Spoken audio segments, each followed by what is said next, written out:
네, 오늘 동영상 찬양은 처음이시죠? 어떻게 괜찮았습니까? 이거 예?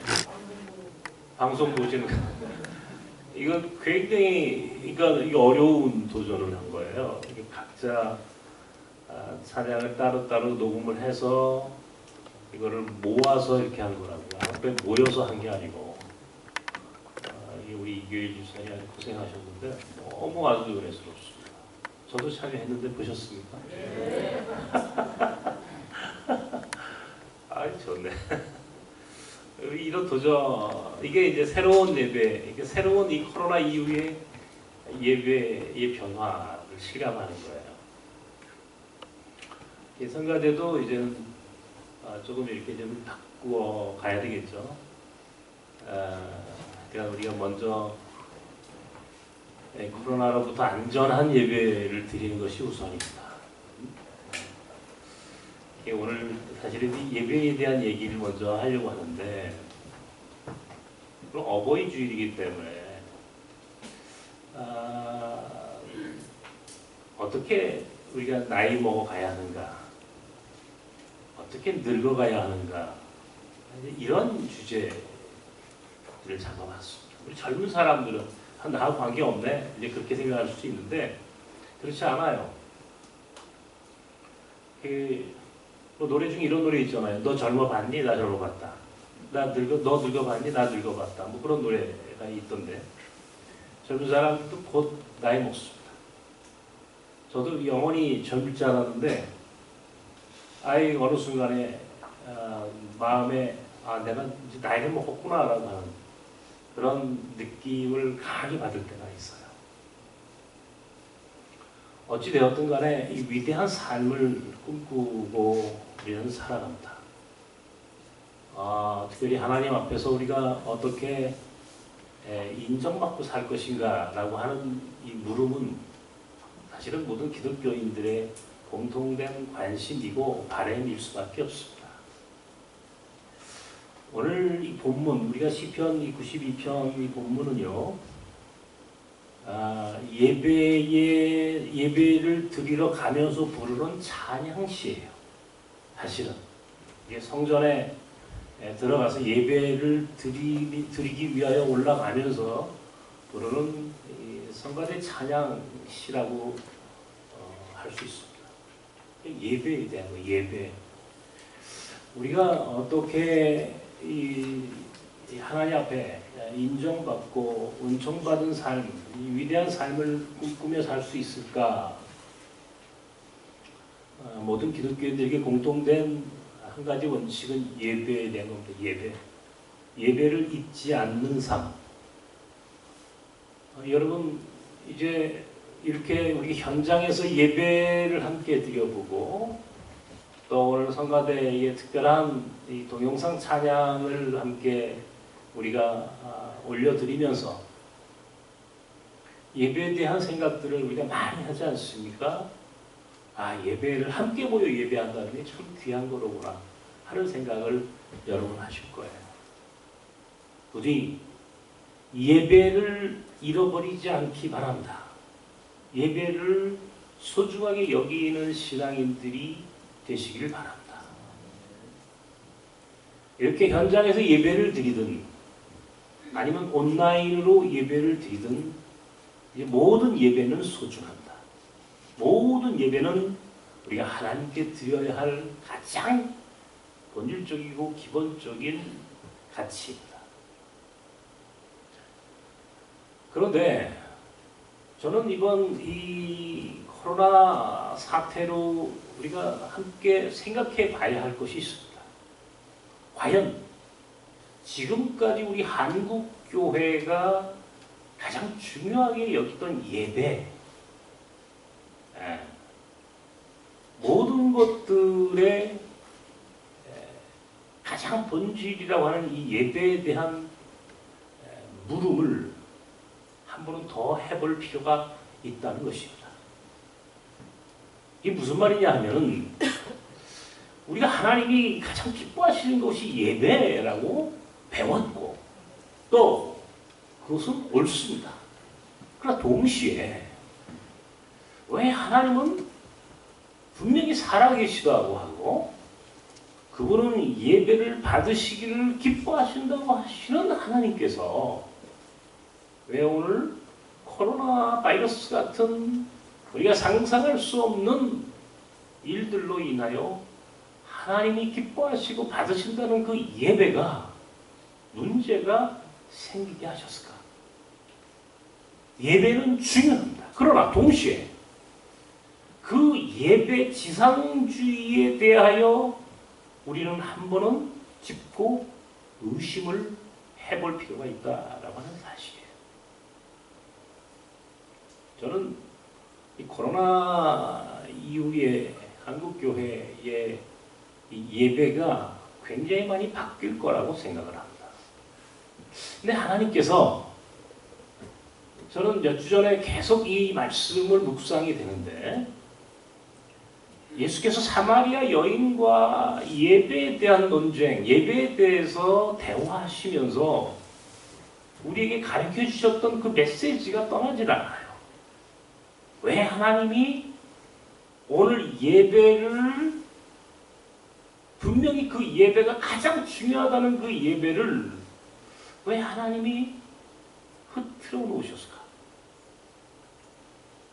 기존의 예배가 어떤 문제가 있기에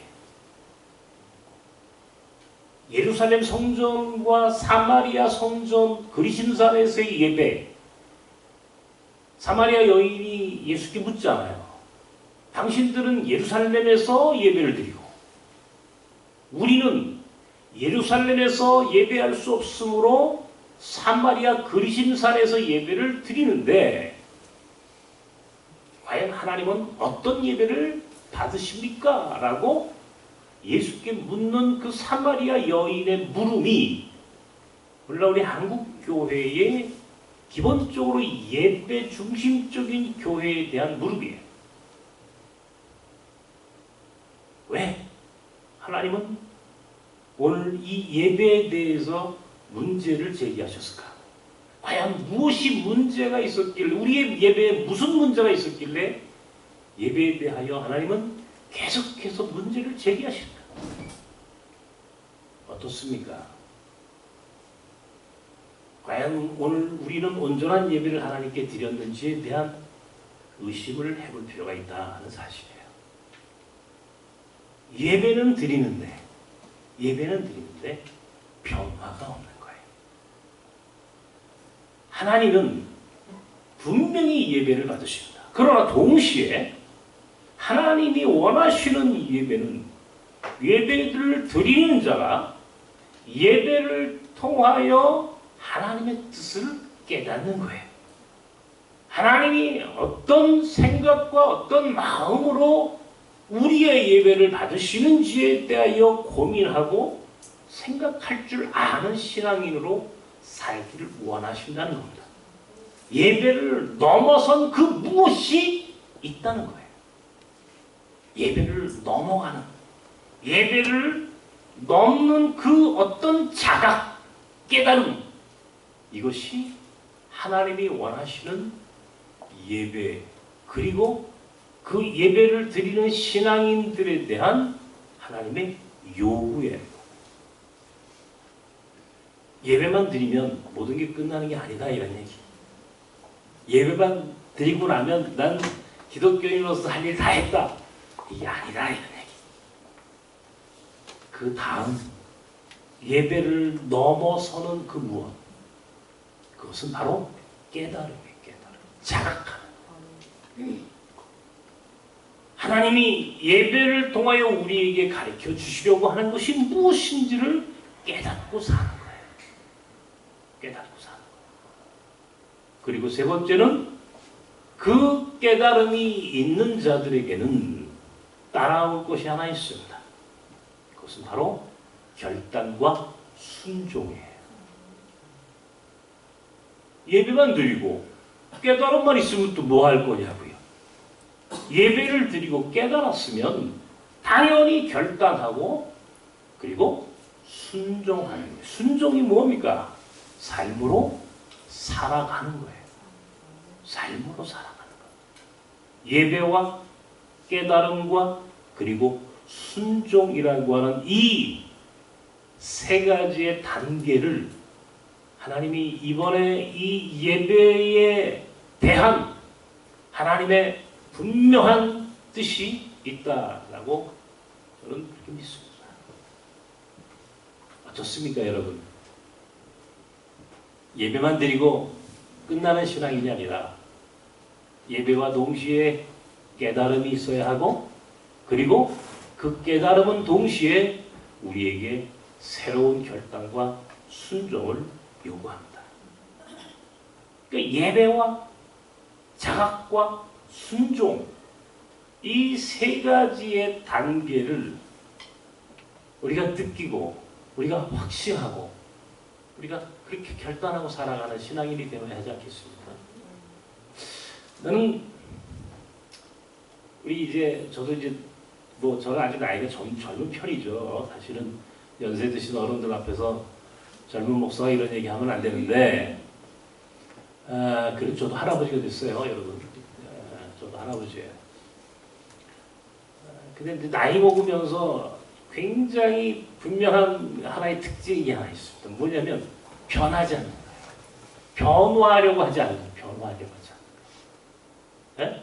아주 고집스러움이 있다는 것을 제가 느껴요. 제가 비교적 유연한 생각을 하고 사는 사람이라고 저는 생각을 하는데, 또 유연한 것뿐만 아니라 변화를 오히려 즐기고 변화하는 것에 대하여 두려워하지 않는 스타일이라고 제가 스스로 생각합니다. 그러나 그럼에도 불구하고 나이를 먹으면서 느끼는 한계는 뭐냐면 변화에 대한 두려움이에요. 변화하지 않으려고 하는 고집스러움이 이게 나이 들어간다는 것에 대한 현실의 모습이다. 여러분 어떻습니까? 죄송합니다만은 변화 많이 하고 계십니까? 변화라고 하는 것을 여러분 수용하십니까? 여러분 스스로 나는 이 세상의 변화에 내가 아주 굉장히 빠르게 능동적으로 대처할 줄 아는 그런 유연하고 융통성 있는 삶을 살고 있다고 여러분 스스로 자신하십니까? 아니면 과거의 틀, 과거의 패러다임, 과거의 고정관념을 여전히 벗지 않고 살아가는 그런 스타일이십니까? 근데 한국교회는요, 제가 본 바에 의하면 변화하지 않으려고 하는 아주 굉장히 강한 그 구심력이 있어요.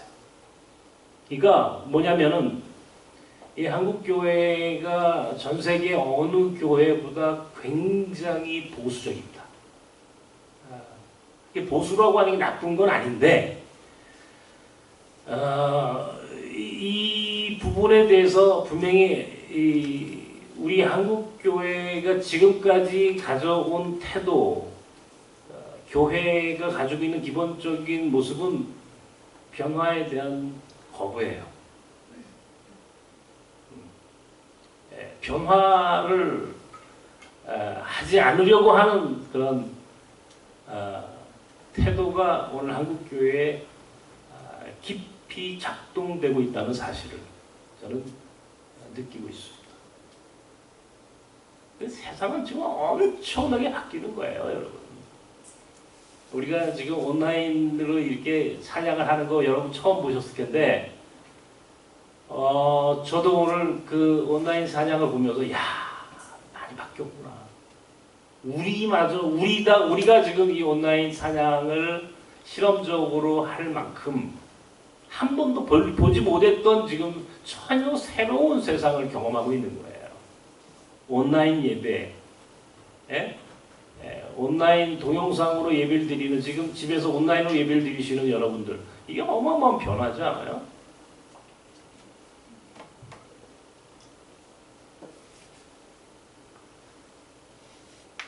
근데 이렇게 변화하는 세상에서 가장 변화하지 않으려고 하는, 가장 변화를 두려워하는 집단이 있다는 건 지금 누가 뭐래도 한국 교회입니다. 딜레마에 빠져 있는 거예요, 오늘 교회가. 제가 늘 그런 얘기를 합니다만, 이 변화의 속도에 적응하지 못하면 이 세계적인 미래학자였던 엘빈 터플러가 얘기했던 소위 속도의 충돌이라고 하는 것을 하게 돼 있어요. 속도의 충돌. 고속도로에서 100km로 달려야 하는데 어느 자동차가 100km로 가지 않고 시속 10km로 간다 그러면 반드시 사고가 나게 돼 있다. 이게 바로 속도의 충돌입니다. 속도의 충돌. 그런데 바로 그 속도의 충돌이라고 하는 이 굉장히 중요한 이 변화의 시대에서 속도의 충돌을 지금 감당해야 할 집단이 있다면 그것은 교회이고 때에 따라서는 우리 기독교인들이에요. 그래서 이것이 문제가 있는 겁니다. 그러기 위하여 그 속도의 충돌을 면하기 위해서는 그 변화의 속도를 따라가야 되는 거예요. 따라가는 것이 아니라 오히려 그것을 뛰어넘을 수 있는 유연성, 융통성, 그리고 그런 사람만이 살아남는 세상입니다. 그러니까 변화를 인정해야 되는 것은 물론이고 오히려 변화를 선도할 줄 아는 사람, 변화를 선도할 줄 아는 공동체만이 살아남는 세상이다. 그런데 그 변화의 시대를 사실은 살아가는 신앙인의 삶이란 이게 간단치 않아요. 우린 너무 예배에만 고착되어 있는 거예요. 예배에만. 예배를 뛰어넘는 자각, 예배 그 너머에 있는 순종까지 나가야 되는데 오직 예배 안에 머물러 있는 거예요. 예배가 전부인 교회가 돼서는 안 된다 이런 얘기를 합니다. 예배가 중요한 것은 맞지만 예배가 기본인 것은 맞지만 예배가 전부는 아니다 이런 얘기예요. 예배 너머에 있는 것, 예배 너머에 있는 하나님의 뜻을 따라가는 것, 이것이 오늘 우리 기독교인에게 필요한 삶의 태도다. 예배를 뛰어넘을 줄 아는 것. 하나님이 원하시는 거예요 지금. 하나님이 예배를 좋아하시는데 왜 예배를 흐트러 놓으셨어요? 그 너머의 것들을 보라는 거예요. 이것이 하나님의 뜻이라는 거예요.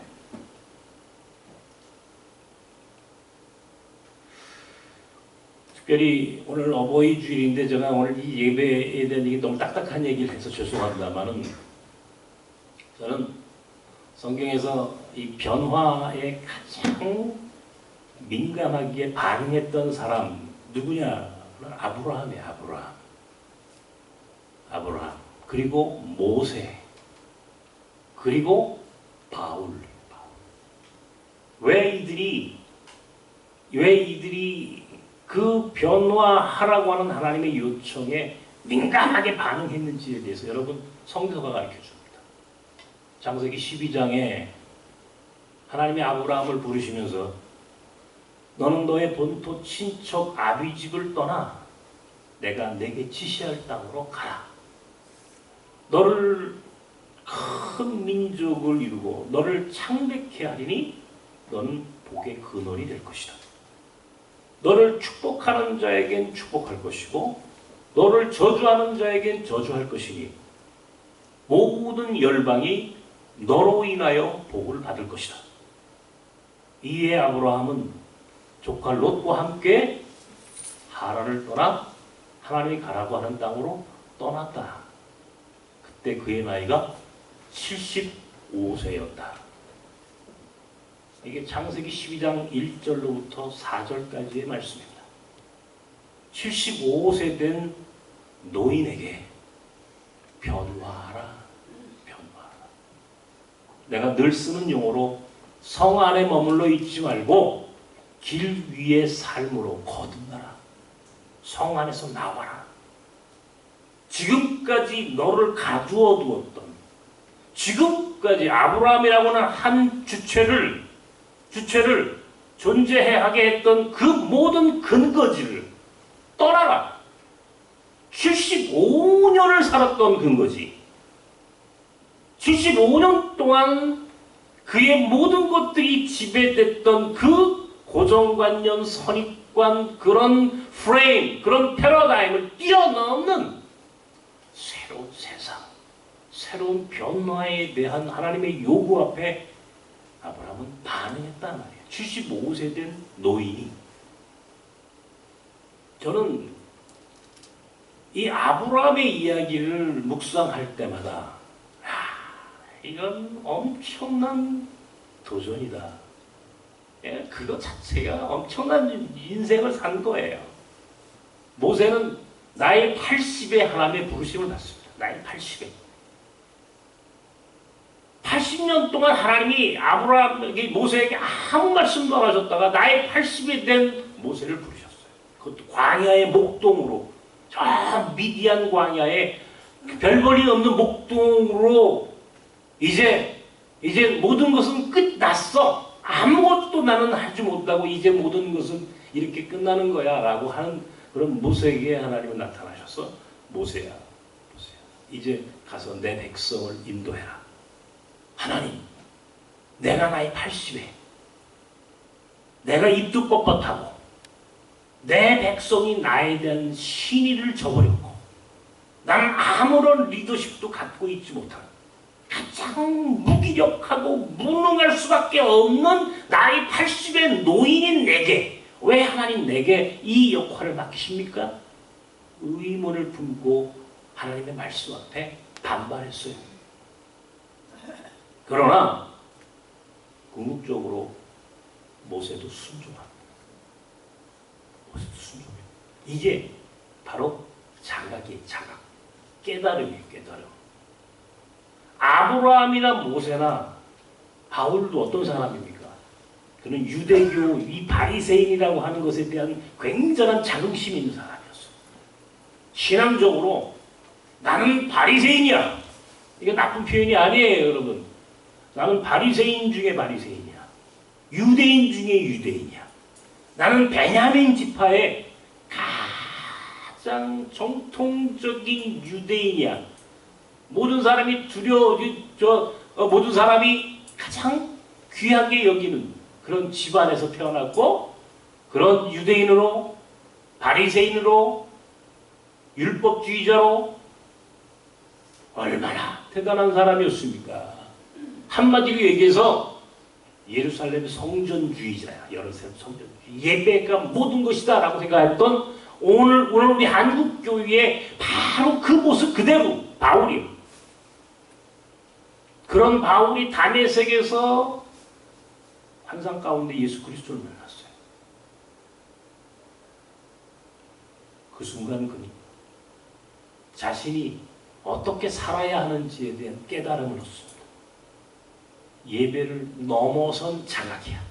예배를 뛰어넘는 그 어떤 것이 그에게 주어졌을 때 그는 그것은 하나님의 뜻이다 라고 깨달았고 즉각적으로 그는 순종했습니다. 죽는 순간까지. 과거에 그 유대인 중에 유대인이요 바리새인 중에 바리새인이라고 했던 그 종교적인 틀을 뛰어넘을 줄 아는 그 무엇이 그에게 존재했었단 말이에요. 이것이 바울을 바울되게 했고 위대한 삶으로 이끌었던 거예요. 예배가 전부가 아니라 그 너머에 있는 것들이 있었다라고 하는 사실을 그는 알았어.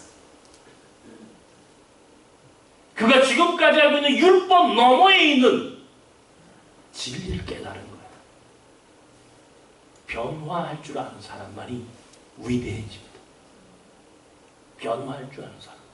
오늘 나를 스스로 의심할 줄 알아야 돼. 내가 믿고 있는 신앙이 내가 갖고 있는 이 태도가 옳은 것인가에 대하여 스스로 물어볼 줄 아는 열린 마음이 우리에게 있어야 한단 말이에요. 이게 바로 아브라함이었고 모세였고 바울이었어요. 그들은 하나님의 부르심 앞에 하나님의 말씀 앞에 그들이 깨달을 수 있어야 할 그 소중한 순간에 그를 깨달은 거예요. 그리고 결단하고 순종하는 거예요. 바뀌어야 되는 게. 그래 위대해집니다. 언젠가도 제가 이런 얘기를 했어요. 여러분 제가 쓴 은퇴는 없다는 책 아직도 못 읽으신 분이 너무 많은 것 같아요. 이게 굉장히 중요한 책인데 제가 그 책에도 제가 언급을 했습니다만은 저는 이 두 사람만을 얘기하겠습니다. 한 사람은 호소대학교 총장이셨던 강석규 장로라고 하는 분이고 또 한 분은 우리가 잘 아는 김영식 교수예요. 연세가 많으신 분들입니다. 강석규 장로는 이미 돌아가셨어요. 다시 한번 말씀을 드리자면 이분은 2008년도 8월에 동아일보에 95세 어느 노인의 고백이라고 하는 칼럼을 써서 많은 사람들에게 공감을 하게 하셨어요. 거기에 여러분 나중에 보십시오. 그가 뭐라고 썼나? 65년 동안 이 세상 사람들이 흔히 얘기하는 소위 성공적인 삶을 살았단 말이에요. 존경받을 만큼 인생을 살았어요. 65년 동안. 65년 동안. 그런데 65세가 되니까 소위 은퇴라는 것을 하게 되더라고요. 본인도 은퇴했다는 거예요. 보통의 사람들이 알고 있는 은퇴. 은퇴 이후에 한국 사람들이 갖고 있는 기본적인 태도가 뭡니까? 죽는 날 기다리는 거예요. 죽는 날 기다리는 거예요. 그냥 손자, 손녀 보고 언제 하나님 불러가시면 그냥 가면 되지 쉽게 생각하고 살았다는 거예요. 여러분 오늘 특별히 우리 부모님들 제가 이 말씀 또다시 드립니다. 하나님이 부르신 날까지 그냥 아무 걱정 없이 아무런 그런 변화 없이 살아가려고 하는 게 오늘 한국교회 그리고 오늘 이 어버이날을 맞이하는 우리 그 어르신들 비롯한 오늘 우리 한국 사람들의 기본적인 입장 아니에요? 바로 이 강석규 장로 그랬다는 거예요. 65세에 은퇴를 하고 나서 이제 죽을 날만 기다리고 하루하루 그렇게 살았더라는 겁니다. 그런데 앞불사 95세가 됐다는 거예요. 30년을 죽는 날만 기다리고 살았다는 거예요. 30년을 죽는 날만 기다리고 살았어. 어느덧 나이가 95세가 됐다고. 그때 이게 깨달은 거예요. 그때 그가 깨달은 거예요. 자각한 거예요. 그래서 쓴 칼럼이 바로 95세 어느 노인의 고백이라고 하는 칼럼이에요. 거기서 뭐라고 그가 고백합니까? 나는 95세까지 될 동안 30년을 내 인생의 가장 소중한 시간을 아무것도 하지 않고 살았습니다. 뭐예요? 후회하는 거예요. 그리고 그는 드디어 95세에 깨달은 겁니다. 이것은 하나님의 뜻이 아니다. 하나님이 나를 창조하셨을 때, 하나님이 나를 이 땅에 보내셨을 때 하나님 분명히 계획이 있었는데 하나님의 계획을 방기한 거예요. 아무것도 하지 않고 30년을 살고 나니까 얼마나 후회스럽습니까? 이제부터 다시 나는 어학 공부를 시작하고 내가 하고 싶은 공부를 하려고 합니다. 왜? 105세에 후회하지 않으려고. 105세에 이런 후회를 하지 않기 위하여 95세 된 노인이 다시 무언가 스스로 변화를 모색하는 이야기입니다. 그리고 그는 103세까지 살다가 하나님 나라로 가셨어요. 그가 조금 일찍 깨달았더라면 얼마나 좋았을까? 그죠? 65세에 은퇴하기 전에 그것을 미리 알았더라면 그는 훨씬 더 의미 있는 인생을 살았을 텐데 95세가 되어서 깨달았단 말이에요. 얼마나 후회를 하고 그러나 마지막에는 후회하지 않고 더 이상 후회하지 않기 위하여 무언가를 하려고 했던 한 노인, 95세 노인의 분투에 박수를 보내는 그를 기억하는 이유가 거기에 있는 거예요. 그가 바로 호소대학교를 세운 강석규 장로라고 하는 사람입니다. 신앙인이죠. 내가 몇 년 전인가 호소대학교 가지고 그 아들 되시는 분이 좀 총장을 하시던데 그분을 만난 적이 있어요. 내가 그 칼럼을 미리 읽고 갔더라면 내가 좀 더 아주 그분하고 좀 친밀하게 대화를 했을 텐데 그때는 제가 이 칼럼을 알지 못했어요. 그거를 좀 미리 알았더라면 그런 생각이 들어요. 또 한 분이 김용식 교수입니다. 잘 알고 계시죠? 그분이 1920년생인가요? 그러니까 한국 나이로 101살인가 이거예요. 지금 만 100살이에요. 와, 굉장한, 지금도, 언젠간 꼭 우리 교회에 모셔서 그분의 그 말씀을 한번 듣고 싶어요. 빠른 시간 안에 우리 최명국 장로님 전화번호를 어디서 갖고 오십시오. 우리 교회는 장로님이 제일 전화번호를 어디서 잘 만들어 올 것 같아요. 그분이 쓴 100세를 살아보니, 100살을 살아보니 라고 하는 칼럼, 숲일 수 있습니다. 제가 그 책을 2번 읽었어요. 너무너무 감동이 돼서. 네? 기자가 물어요. 교수님 몇 살이 인생의 황금기라고 생각하십니까? 70부터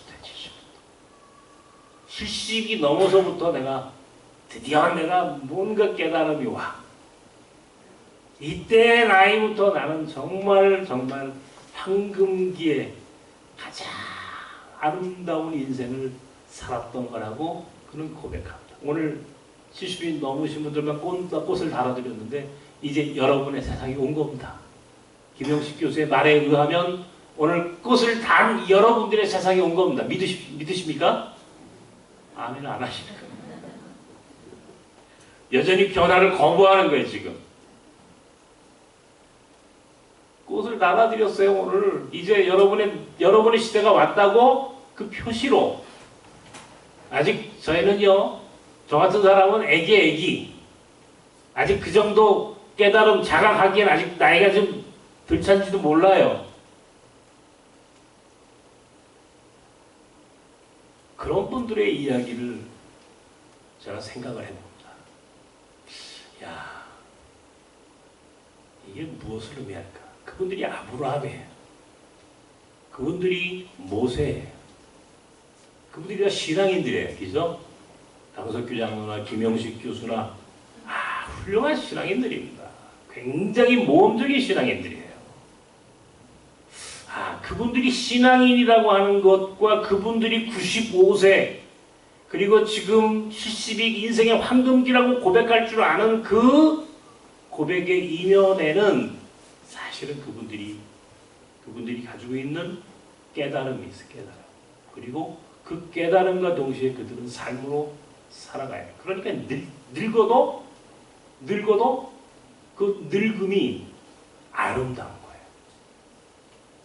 늙음이 귀한 거예요. 근데 우리 한국 사람들은 늙는다는 것과 죽는다는 것을 동일시해요. 늙음은 죽음이 아닙니다. 늙음이 죽음이 아니라는 사실을 아셔야 돼요.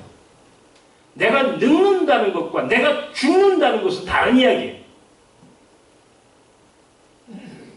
아브라함은 75세에 모세는 80세에 하나님의 뜻을 깨달았다고. 하나님의 뜻을 깨닫는 그 순간부터 그는 새로운 삶을 사는 거예요. 오늘 제가 서두에 예배를 넘어선 그 무엇이 있어야 한다. 그것은 자각이다. 깨달음이다. 깨달음.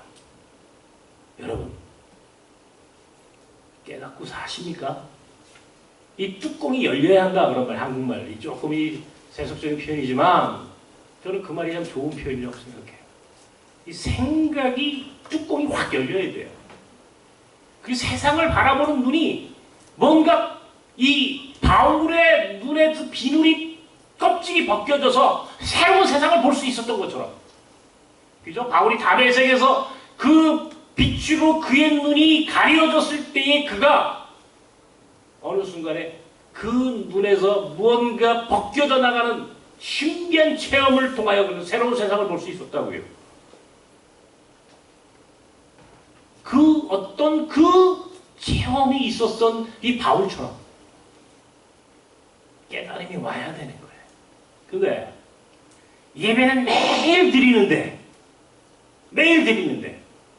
세상을 보는 눈도 하나님의 뜻이 무엇인지도 아무것도 깨닫지 못하고 다람쥐 쳇바퀴 돌듯이 계속 아무런 변화가 없어. 예배를 매일 드려도 변화가 없어. 예배를 매일 365일 예배를 드려도 아무런 변화가 일어나지 않아. 그러니까 하나님 코로나를 보내신 거야. 깨달으라고, 바뀌라고. 그래서 예배를 흐트러 놓으신 거야. 그런 예배는 받지 않으시겠다. 오늘 우리가 회복해야 할 예배는 바로 깨달음이 있는 예배, 순종과 결단이 있는 예배. 그래서 세상의 변화를 온몸으로 수용하고 오히려 우리가 세상을 바꿔갈 수 있는 변화의 주체가 될 수 있는 신앙으로 우리를 이끌어 가시기 위하여 하나님이 오늘 우리에게 고통을 주신 거예요. 그러면 우리가 깨달아야지. 여러분 어떻게 깨달을 수 있습니까? 사람들은 우리가 지금까지 한국교회가 가지고 있는 패러다임을 나는 완전히 바꿔야 한다고 생각하는 사람이에요. 기도 중요합니다. 기도하셔야 한다. 그러나 동시에 기도만큼 중요한 것이 하나 있어요. 그래서 묵상이 묵상. 묵상이라는 걸 해보셨습니까? 기도도 해야 하지만 기도하는 만큼 여러분이 하셔야 할 것들이 하나 있습니다. 그것은 바로 생각하는 거예요. 사색하는 거예요. 말씀에 나를 비추고 그 말씀이 내 삶에서 어떻게 나를 바꿔갈 수 있는지에 대해서 깊이 생각하는 거예요. 옛날에 아브라함이나 모세 같은 사람들은 하나님이 직접 오셔서 이야기했어요. 변화를 요구하셨을 때 그들은 가끔은 저항했지만, 반발했지만 그들은 결국 그 말씀을 직접 들었으므로 수용을 한다. 그런데 우리는 지금 하나님 말씀 직접 들을 수가 없어요. 어떤 사람들은 하나님 말씀 들었다 그러는데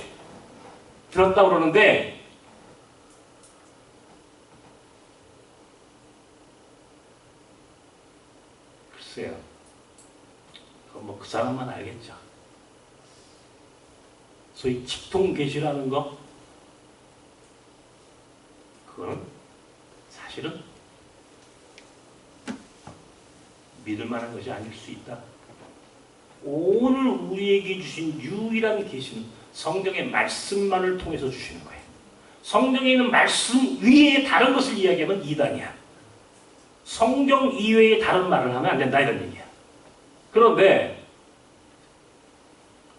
오늘 우리가 그래서 어려운 거예요. 하나님의 뜻을 분별하고 깨닫는다. 소위 자각한다는 것이 굉장히 어려워요. 성경의 말씀을 깨닫는 것. 그 말씀을 묵상하는 거예요. 말씀 묵상하고 깨닫고 계속해서 생각해보는 거예요. 말씀을 생각해보는 거예요. 말씀을 생각해보는 거예요. 나하고 이 말씀이 어떤 연관이 있는지. 그런데 그 말씀만 읽어서 다 해결되면 좋겠는데 때에 따라서 우리의 능력에 한계가 있어요. 그래서 우리는 다른 책들도 보는 거예요. 인문학적인 통찰력이 거기에 필요한 이유가 거기에 있는 거예요. 역사, 문학, 무슨 다양한 이 세상의 학문들도 우리가 함께 읽으면서 책을 읽으면서 이것이 성서를 통한 성서가 내게 가르쳐 주시는 무엇인지를 다양한 방법을 통하여 수렴하고 그것을 반추해 가는 능력이 우리에게 있어야 하는 거예요.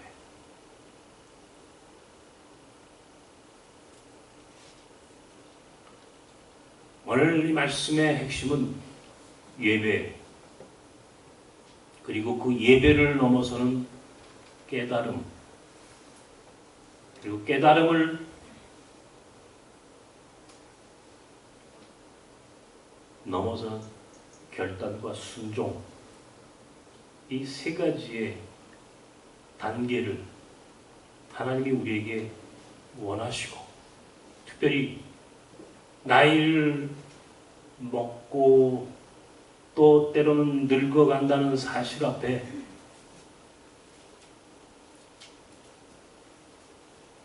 우리가 아무런 변화를 하지 않고 거부하려고 하는 오늘 우리의 이 태도를 바꾸라고 하는, 그래서 예배를 넘어서는 깨달음을 넘어서는 순종이, 이게 진정한 의미의 신앙생활이고 이것이 믿음이다. 이것이 믿음이다. 그래야 이 변화되는 세상에서 하나님의 뜻이 무엇인지를 깨닫고 그 깨달음을 따라서 살아가고, 그래서 한국교회가 다시 한번 잃어버린 능력을 회복할 수 있기를 원하시는 하나님의 뜻이 여기 있다 라고 오늘 하나님께서 오늘 우리에게 가르쳐 주시고 계십니다. 오늘 현장 예배 그리고 온라인 예배를 드리신 우리 나선 사람들, 나선 성도님들, 여러분들은 소중한 사람들이에요. 내가 나섬의 담임 목사이기 때문에 드리는 말씀이라고 생각하지 않습니다. 내가 여러분과 함께 나섬교회를 섬기고 또 나섬이라고 하는 정신과 영성을 갖고 하나님의 나라를 만들어 가야 되겠다라고 하는 이 분명한 원칙과 비전 그리고 목적이 분명한 공동체에 여러분과 함께 그런 사역의 사역자로 산다는 것이 정말 감사하고 행복한 일입니다. 네, 이것이 나만의 행복이고 나만의 고백이 되지 않길 바라고 여러분 모두에게도 이 고백이 함께 했으면 좋겠는데, 네. 오늘 오버이로 사시는 사랑하는 여러분 축복합니다. 대신 이제는 우리가 바뀝시다. 우리 어버이들이 생각을 바꾸고 하나님의 깨달음을 깨달을 수 있는 그런 열린 마음과 생각으로 적극적으로 하나님의 뜻이 무엇인지를 바라봅시다. 과연 하나님이 지금 이 세상을 어디로 어떻게 이끌어 가시는지에 대하여 민감하게 반응하고 깨달을 수 있어야 하지 않겠습니까? 그래야 복이 있는 사람이 되어 그래야 위대한 인생을 살 수 있습니다. 나이에 속지 마시고 늙음에 속지 마시고 예배의 한계를 뛰어넘을 수 있는, 예배의 너머에 있는 하나님의 뜻이 무엇인지 그리고 그 뜻대로 순종할 수 있는 사랑하는 나선 사람들이 되기를 주님의 이름으로 축원합니다. 하나님, 오늘 이 시간 우리 함께 하나님께 그런 오늘 말씀을 묵상하면서 예배 너머에 있는 자각, 깨달음, 그리고 깨달음 너머에 있는 순종 묵상하고 오늘 시간 함께 짧은 시간 하나님께 결단하는 기도를 드립시다.